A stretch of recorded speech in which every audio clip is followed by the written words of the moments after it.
Spiritual ஜோதிடம் TV நேயர்களுக்கு astro KS ஐயங்காரின் பணிவார நமஸ்காரங்கள். வார பலன் 18/3/2024 24/3/2024 வரை உண்டான வாரத்திற்கு மேஷம் முதல் மீனம் வரை என்னென்ன பலன்கள்னு பார்ப்போம். இந்த வாரத்தினுடைய கோல்சாரம் அப்படின்றத பார்க்கும்பொழுது காலபுருஷ தத்துவத்தின் முதல் ராசியான மேஷ ராசியில் குரு பகவானும், 6ஆம் இடத்தில் அதாவது கன்னியில் கேது பகவானும், கும்பத்தில் சனி சுக்கிரன் மற்றும் செவ்வாய், மீனத்தில் சூரியன் புதன் மற்றும் ராகு. இது இந்த வாரத்தினுடைய கோல்சாரம். அதிவேகமாக செல்லக்கூடிய கிரகமான சந்திர பகவான் இந்த வாரத்தில் திருவாதிரை நட்சத்திரம் மிதுன ராசியிலிருந்து உத்தர நட்சத்திரம் கன்னியா ராசி வரலும் போற வரக்கூடிய விசேஷ நாட்கள் அப்படின்னு பார்க்கும்பொழுது 20ஆம் தேதி ஏகாதசி, 21ஆம் தேதி திரிதினஸ்பிருக்கு அப்படின்னு போட்டிருக்கும். அதாவது 3 நாட்களுக்கு ஒரே நட்சத்திரம் ஒரே நட்சத்திரமோ திதியோ அது யோகமோ வந்ததே, ஆனால் அது திரிதினஸ்பிருக்கு அப்படின்னு சொல்லக்கூடியது. இந்த நாட்களில் நல்ல விஷயங்கள் பண்ண மாட்டாரு. இந்த வாரத்தில் 24ஆம் தேதி பார்த்தேன்னா பௌர்ணமி. இது பங்குனி உத்திரம் அப்படின்னு ஒரு பெரிய விசேஷத்தை சொல்லக்கூடியது பௌர்ணமி யோகம். இந்த வாரத்தில் எந்தெந்த ராசிக்காரர்களுக்கு சந்திராஷ்டமம் அப்படின்னு பார்த்தேன்னா விருச்சிகம், தனுசு, மகரம், கும்பம், இந்த 4 ராசிக்காரர்களுக்கு சந்திராஷ்டம காலமாக இந்த வாரத்தில் தவறான முடிவுகள் எடுக்கக்கூடும். அப்படின்றதுனால புதிய முயற்சிகள் வேண்டாம், வெளியூர் வெளிமாநில பிரயாணங்கள் வேண்டாம். ஒருவேளை நீங்கள் செய்ய வேண்டிய கட்டாயத்தில் இருந்தீர்களையா, சந்திர பகவானுக்கு உண்டான எளிய பரிகாரம் அப்படின்னு சொல்லக்கூடிய அகத்திக்கு வாங்கி கொஞ்சம் அருகில் இருக்கக்கூடிய கோசாலையில் பசுமாட்டு குடும்பம் இந்த வாட்டி துவாதசி வேற வரும். அதனால் அவசியமாக கொடுத்துட்டு வாங்க. உங்களுடைய சந்திராஷ்டமத்தின் தாக்கம் குறையும். வரக்கூடிய பிரச்சனையும் வந்த பிரச்சனைகள் எல்லாம் போகக்கூடிய வாய்ப்புகள் நிச்சயமாக உண்டு. இந்த வாரம் ஒரு ராசியாக மேஷம் முதல் மீனம் வரை எப்படி இருக்குது அப்படின்றத அதற்கு முன்னாடி என்னுடைய மொபைல் நம்பர் ஸ்க்ராலிங்கில் கீழே போயின்னு இருக்கும். உங்களுக்கு அஸ்ட்ராலஜிக்கல் கன்சல்ட் தேவைப்பட்டதுன்னா நீங்கள் உங்களுடைய date, time, place of birth, உங்களுடைய நேமு, பேரண்ட்ஸ் நேம் இதை அனுப்பினீங்களே, அதற்குண்டான கட்டணமும் என்ன அப்படின்றத என்னுடைய இதில் வாட்ஸ்அப். இப்போது மேஷம் முதல் மீனம் வரை 18/3/2024 24/3/2024 வரை உண்டான வாரத்திற்கு என்னென்ன பலன்னு பார்ப்போம். சிம்மம், மகம், பூரம், உத்திரம் இந்த 3 நட்சத்திரம் 9 பாதங்களை கொண்ட ராசி. ராசியின் அதிபதினு சொல்லக்கூடியவர் சூரிய பகவான் ராசிக்கு 8ஆம் இடத்துல போயிருக்கார். இந்த வாரத்தில் பார்த்தேனால் அதாவது 18/3/2024 24/3/2024 வரலும் உங்களுடைய ராசிக்கு 8ஆம் இடத்துல உங்களுடைய ராசிநாதன் இருக்கிறதும், ராசிக்கு 2ஆம் அதிபதி நீச்சம் பெற்று 8ஆம் இடத்தில் மறைந்திருக்கிறதும், ராகு பகவான் 8ஆம் இடத்தில் இருக்கிறதன் மூலியமாக சிறு சிறு தொல்லைகள் வரக்கூடிய வாய்ப்புகள் உண்டு. உடல் நலத்தில் சற்று கவனம் தேவை. சப்தமத்தில் சனி பகவான், செவ்வாய் பகவான், சுக்கிரன் இருக்கிறதுனால உடல் நலத்தில் ரொம்பவும் கவனமாக இருக்கிறது ரொம்பவும் நல்லது. எதிராளிகளை நம்ப வேண்டாம். பார்ட்னர்ஷிப் பிஸ்னஸில் ரொம்ப ஜாகிரதையாக இருக்கிறது நல்லது. பிரச்சனைகள் அதிகமாக வரக்கூடிய வாய்ப்பு.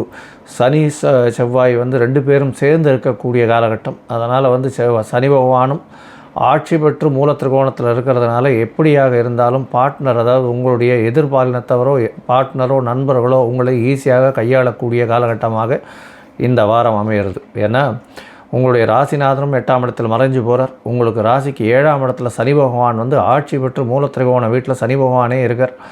செவ்வாயோட சேர்க்கை, அதன் மூலியமாக சிறு சிறு தொல்லைகள், பெரும் பிரச்சனைகள் வரக்கூடிய வாய்ப்புகள் உண்டு. உடல் நலத்தில் பார்த்துக்கோங்க, ரொம்ப ஜாகிரதையாக இருக்கிறது நல்லது. உங்களுடைய ராசிக்கு பார்த்தலையானால் 9ஆம் இடத்துல குரு பகவான் இருக்கிறது பெரிய ஏற்றம். 9ஆம் அதிபதியும் 9க்கு 11 இருக்கார். அதனால் ஒரு ஏற்றத்தை கொடுக்கக்கூடிய காலகட்டம். பிரச்சனைகள் எதிர்பாலினத்தவர் மூலியமாகவோ நண்பர்கள் மூலியமாகவோ வந்தாலும் அந்த பிரச்சனைகளை சுமூகமாக தீர்க்கக்கூடிய அளவிற்கு உங்களால் முடியும். ஏன்னா குரு பகவான் உங்களுடைய ராசியை பார்க்குறார். அந்த ஒரே ஒரு காரணத்தினால இப்போ பொழைச்சின்னு போகிறது.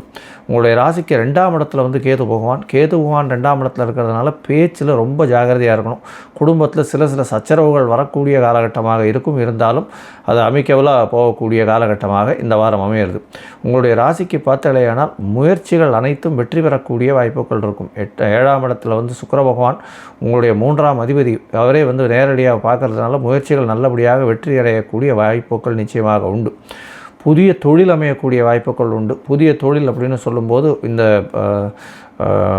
சிம்மராசிக்காரர்களை பொறுத்தவரையிலும் அட்மினிஸ்ட்ரேஷன், அதை தவிர இந்த பூ வியாபாரம் பண்ணுறது, அதை தவிர மலர் வியாபாரம், பூ வியாபாரம், சென்ட் வியாபாரம், இந்த மாதிரியான விஷயங்களில் ஹோல்சேல் எடுத்து பண்ணக்கூடியது. அதை தவிர இந்த எலக்ட்ரிசிட்டி, லைட்டு, இந்த மாதிரியான விஷயங்கள் பண்ணுறது, இதெல்லாம் ஒரு பெரிய ஏற்றத்தை கொடுக்கக்கூடிய காலகட்டமாக இருக்கும். இந்த சிம்மராசிக்காரர்கள் அரசியல் சார்ந்த, அரசு பணி சார்ந்து இருக்கிறவர்களுக்கு சற்று பின்னடைவு ஏற்படக்கூடிய வாய்ப்புகள் உண்டு. ஹெச்ஆர் கொஞ்சம் ஜாகிரதையாக இருக்கிறது நல்லது. அட்மினிஸ்ட்ரேஷன், ஹெச்ஆர், அதை தவிர வந்து ஓனராக இருக்கிறவங்க, அதாவது ஒரு ஆர்கனைசேஷனுடைய ஓனராக இருக்கிறவங்க அவங்களுடைய தொழிலாளர்கள் மூலியமாக சிறு சிறு பிரச்சனைக்கு உள்ளாவீர்கள். கொஞ்சம் ஜாகிரதையாக இருக்கிறது நல்லது.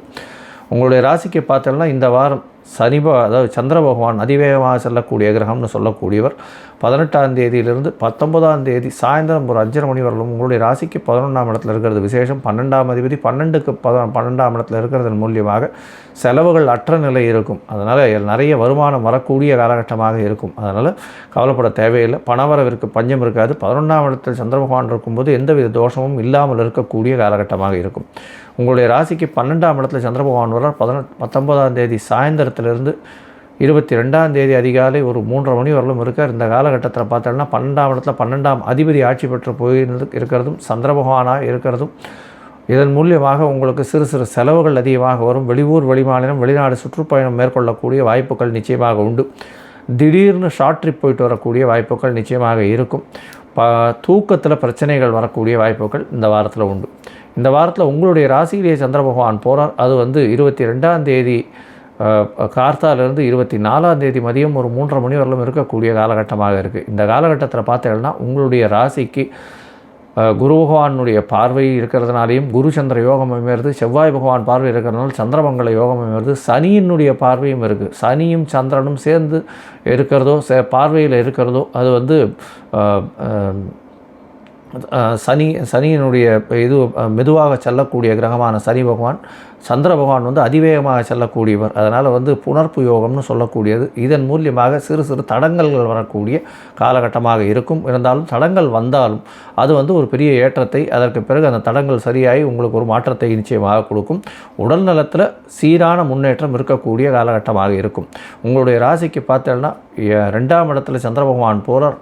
2ஆம் அதிபதியின் பார்வையில் இருக்கிற பௌர்ணமி யோகமும் அமையிறது. இது ஒரு பெரிய ஏற்றத்தை கொடுக்கக்கூடிய காலகட்டமாக இருக்கும். அதாவது 24ஆம் தேதி மதியம் ஒரு 3:30 மணியிலிருந்து 27ஆம் தேதி காலத்தால் வரலும் பார்த்தாலேயானால் புனர்ப்பு, அதாவது சூரியனும் சந்திரனும் 180 பாகையில் இருக்கிறதன் மூலியமாக பௌர்ணமி யோகம் அமையிறது. எல்லா விதமான வெற்றிகளும் கிடைக்கக்கூடிய காலகட்டமாக இருக்கும். நீங்கள் அருகில் இருக்கக்கூடிய சிவன் கோவிலுக்கு தாமரை புஷ்பம் கொண்டு போய் சேர்த்துட்டு வர்றதன் மூலியமாக நல்ல ஒரு ஏற்றம் கிடைக்கும். கோதுமை தானம் கொடுத்துன்னு வாங்க. உங்களுக்கு உண்டான பிரச்சனைகள் எல்லாமே வந்து சிறுக சிறுக கம்மியாகக்கூடிய காலகட்டமாக அமையும்.